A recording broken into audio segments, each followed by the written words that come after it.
प्यारे छात्र एवं छात्राओं, आज के इस शिक्षण सत्र में हम कवि शिरोमणि तुलसीदास जी की दोहावली पढ़ेंगे।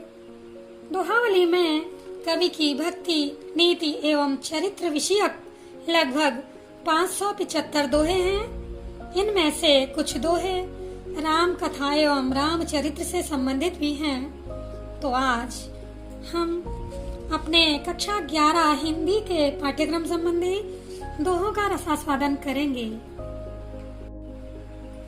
हरो चरई तापई बरत, फरे पसारई हाथ, तुलसी स्वारथ मीत सब, परमारथ रघुनाथ। इस दोहे में कवि तुलसीदास जी ने संसार के प्राणियों की स्वार्थपरता का वर्णन किया है। कवि कहते हैं, हरो चरई, जब वृक्ष हरा होता है, हरा भरा होता है, तो पशु पक्षी उसे चर लेते हैं, और जब वृक्ष सूख जाता है तो उसे जलाकर उसे ताप लेते हैं, उसका उपयोग कर लेते हैं, ईंधन के रूप में उसका प्रयोग कर लेते हैं। और जब वृक्ष फलता फूलता है, वृक्ष पर फल आते हैं, तो लोग हाथ फैलाकर उस वृक्ष के फलों को ले लेते हैं। इस प्रकार संसार का प्रत्येक प्राणी अपनी स्वार्थ सिद्धता में लगा हुआ है, चाहे वो पशु हो, पक्षी हो, मनुष्य हो। हर प्रकार से हर प्राणी अपने स्वार्थ को सिद्ध करने में लगा हुआ है। कवि तुलसीदास जी कहते हैं, स्वार्थ मीत सब, इस संसार में तो सभी अपने स्वार्थ को सिद्ध करने में लगे हुए हैं। परमारथ रघुनाथ, परमार्थी तो, लोगों के हितैषी तो, लोगों के उपकार करने वाले तो, लोगों के मित्र तो सिर्फ और सिर्फ श्री रघुनाथ जी ही हैं, जो कि हर समय लोगों से प्रेम करते हैं और दीनहीन स्थिति में तो विशेष रूप से प्रेम करते हैं। यदि कोई प्राणी दीनहीन अवस्था में है, विपत्ति में है, ऐसी अवस्था में तो प्रभु श्री राम अपने भक्तों से विशेष प्रकार का प्रेम करते हैं। इस दोहे में गोस्वामी तुलसीदास जी ने वृक्षों के माध्यम से संसार के प्राणियों की स्वार्थी प्रवृत्ति का चित्र उपस्थित किया है, तथा मनुष्य को ये सीख दी है कि उन्हें परमात्मा से प्रेम करना चाहिए, क्योंकि संसार का तो हर जीव, हर प्राणी स्वार्थी है। इस दोहे में, इस संपूर्ण दोहावली में ही कवि ने ब्रजभाषा का प्रयोग किया है। शैली मुक्तक है और अलंकार अन्योक्ति है। अन्योक्ति का अर्थ है किसी दूसरे की बात कहकर अन्य व्यक्ति को उक्ति देना। पशु पक्षियों की बात, वृक्ष की बात कह के मनुष्यों के विषय में बताया है कि लोगों का इस प्रकार का स्वभाव है। इसलिए बच्चों, यहाँ अन्योक्ति अलंकार है, रस शांत और शब्द शक्ति लक्षणा प्रयोग की गई है। आगे, मान राखिबो मांगिबो, पियसो नित नव नेहु, तुलसी तीनऊ तब फबे, जो चातक मत लेहु। इस दोहे में कवि ने चातक पक्षी की विशेषताओं को स्पष्ट किया है। कवि कहते हैं कि मान राखिबो, सम्मान की रक्षा करना, मांगिबो मांगना, और पियसो नित नव नेहु, अपने प्रियतम से नित्य नवीन स्नेह बनाए रखना, अपने प्रियतम से नित्य नया प्रेम करना। ये तीनों तुलसीदास जी कहते हैं, ये तीनों तब फलित होती हैं, तब फवती हैं, जो चातक मत लेहु, जब चातक पक्षी के मत को ग्रहण किया जाता है, जब चातक पक्षी के मत को स्वीकार कर लिया जाता है। अब बात ये आती है कि चातक पक्षी का मत क्या है। बच्चों, चातक पक्षी नित्य प्रति आसमान की ओर देखता रहता है, अपने प्रियतम बादल से मांगता रहता है और केवल स्वाति नक्षत्र की बूंद को ही वह पीता है। उस बूंद की जब उसको प्राप्ति हो जाती है, उसके बाद भी वह अपने प्रियतम बादल से नित्य नवीन प्रेम को ही जोड़े रखता है। पीहू पीहू की आवाज में अपने प्रियतम बादल को ही पुकारता रहता है। उसी प्रकार व्यक्ति को भी केवल अपने प्रियतम से ही मांगना चाहिए। उसके लिए मनुष्य की इच्छाएं सीमित होनी चाहिए, क्योंकि अनंत इच्छाएं, असीम इच्छाएं दुख का कारण हो सकती है। इच्छाओं का तो कभी अंत नहीं होता। जब इच्छाएं, अभिलाषाएं अनंत होती हैं और जब वो इच्छाएं पूरी नहीं हो सकती हैं, तब मनुष्य दुखी हो जाता है। इसलिए कवि कहते हैं कि इच्छाओं को सीमित रखना चाहिए। इस दोहे के माध्यम से कवि ने यह सिद्ध किया है कि चातक का अनन्य प्रेम और भक्ति आदर्श है। उसी को आधार बनाकर मनुष्य को भी अपने इष्ट या अपने प्रियतम से याचना, अर्चना और उसी से नित्य प्रति नया प्रेम जोड़े रखना चाहिए। भाषा की दृष्टि से ब्रज भाषा प्रयुक्त है और अलंकारों में अनुप्रास के साथ साथ यहाँ अन्योक्ति अलंकार है। अन्योक्ति इसलिए है बच्चों, क्योंकि इसमें चातक पक्षी की बात कहकर कवि ने मनुष्यों को संदेश दिया है कि वे भी चातक पक्षी का मत ग्रहण कर लें। रस शांत रस प्रयुक्त है और छंद दोहा छंद यहाँ प्रयोग किया गया है। आगे, नहीं जाचत नहीं संग्रही, शीस नाई नहीं ले, ऐसे मानी मांग नहीं, को बारिद बिन दे। इस दोहे में कवि ने स्वाभिमानी चातक की विशेषताएं स्पष्ट की हैं। कवि कहते हैं कि यह चातक अपने मुख से नहीं जाचत नहीं मांगता है, और यदि कोई उसे दे देता है तो उसे नहीं संग्रही, आवश्यकता से अधिक उसको लेता नहीं है, उसका संचय नहीं करता है। और शीस नाई नहीं ले, वह सिर झुकाकर, शीस नाय सिर झुकाकर नहीं लेता है, क्योंकि चातक सदैव अपने सिर को ऊपर आसमान की ओर किए हुए रहता है। जब आसमान से वर्षा होती है और उस वर्षा में स्वाति नक्षत्र की बूंद बरसती है, गिरती है, और वह सीधे ही उसके मुंह में चली जाती है, और वह स्वाति नक्षत्र के बूंद के अतिरिक्त किसी प्रकार का कोई जल का सेवन नहीं करता है। तो कवि कहते हैं, ऐसे मानी मांग नहीं, ऐसे स्वाभिमानी चातक के मांगने पर, ऐसे स्वाभिमानी चातक के मांगने पर बादलों के बिना को बारिद बिन दे, बादलों के बिना उसे कौन दे सकता है।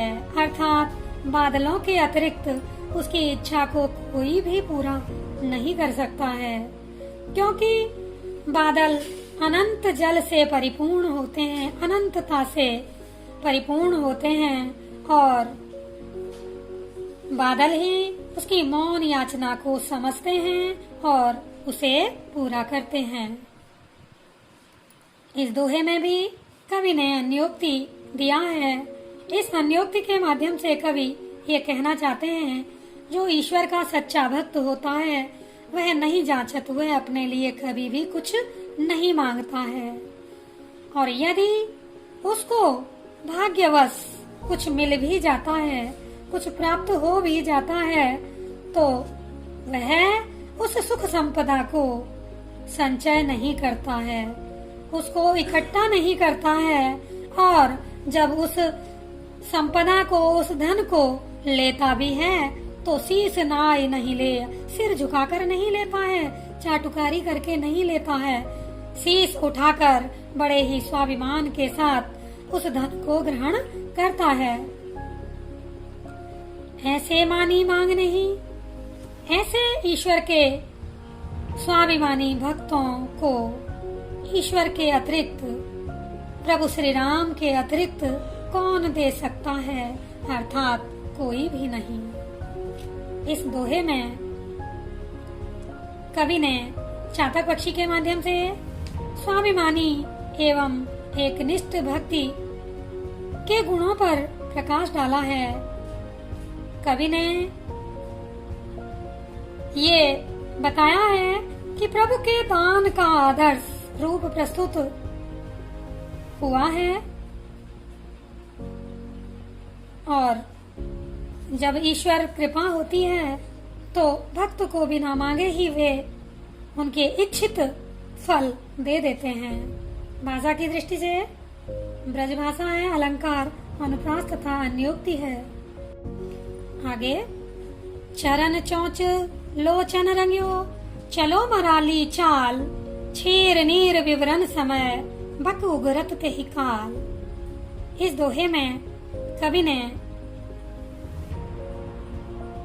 हंस और बगुले में अंतर स्पष्ट करते हुए कहा है कि बनावट न तो कभी छिप सकती है और न कभी वह वास्तविकता का स्थान ले सकती है। वास्तविकता, सच्चाई हमेशा सच्चाई ही रहती है। कवि कहते हैं कि चरण चोंच लोचन रंग्यो, कि बगुला अपने चरण को, अपने पैरों को, चोंच को और अपने नेत्रों को लाल रंग में रंग कर, क्योंकि हंस के पैर, चोंच और नेत्र लाल रंग के होते हैं, तो कवि कह रहे हैं चाहे बगुला अपने पैरों को, चोंच को और अपने नेत्रों को लाल रंग में रंग कर चलो मराली चाल, हंस की चाल चलने लगे। बगुला अपने पैर, चोंच और आंखों को लाल रंग में रंग कर चाहे हंस की चाल चलने लगे, लेकिन वो कभी भी हंस नहीं हो सकता है, क्योंकि जब नीर क्षीर विवरण समय, दूध और पानी को अलग करने का समय आएगा तो बक उगरत ते ही काल, उसका बगुलापन, उसका कपट, उसका झूठ उसी समय सबके समक्ष आ जाएगा। उसकी हकीकत, उसकी सच्चाई सबके आगे आ जाएगी। कवि कहते हैं कि यदि बगुला हंस बनने के लिए अपने चोंच, अपने पैरों को और अपनी आंखों को रंग कर लाल कर ले और हंस की जैसी मस्तानी चाल चलने लगे, तब भी वह कभी भी हंस नहीं बन सकता। जब नीर क्षीर विवरण समय आएगा, दूध और पानी को अलग करने का समय आएगा, विवेकी गुण दिखाने का समय आएगा, विद्वता दिखाने का समय आएगा, तब उसका असत्य सभी के सामने प्रकट हो जाएगा। इस दोहे के माध्यम से कवि ने अन्योक्ति का दृष्टांत दिया है, अन्य उदाहरण दिया है। कवि ये कहना चाहते हैं कि दुष्ट व्यक्ति चाहे अपने रंग रूप वेशभूषा को सज्जनों जैसी वेशभूषा धारण करके सज्जनों जैसा व्यवहार करने लगे,